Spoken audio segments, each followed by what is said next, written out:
हर साल हम तुलसी विवाह एक ऐसे श्राप के कारण मनाते हैं जिसके बारे में आज तक बहुत कम लोग जानते हैं। तो आइए जानते हैं उसकी असली वजह के बारे में। माता तुलसी का वास्तविक नाम था वृंदा। उनका विवाह एक पराक्रमी असुर जलंधर से हुआ था। माता वृंदा भगवान विष्णु की परम भक्त थी और साथ ही एक अत्यंत पतिव्रता नारी भी।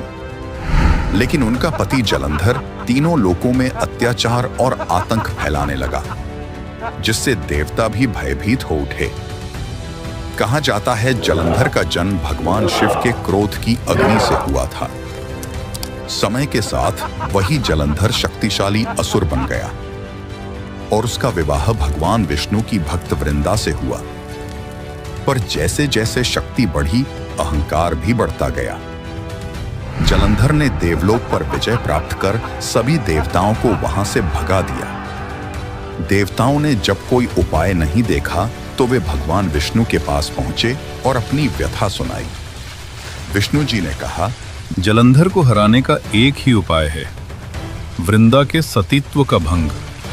क्योंकि जब तक वृंदा की पतिव्रता शक्ति अटूट है, तब तक जलंधर को कोई नहीं मार सकता। इसी बीच देवता भगवान शिव के पास पहुंचे। शिव जी ने जलंधर के अत्याचारों को समाप्त करने के लिए उससे युद्ध प्रारंभ किया। पर वृंदा के पवित्र पूजन और सतीत्व की शक्ति के कारण शिव जी के प्रहार भी जलंधर पर बेअसर रहे। तब भगवान विष्णु ने एक लीला रची।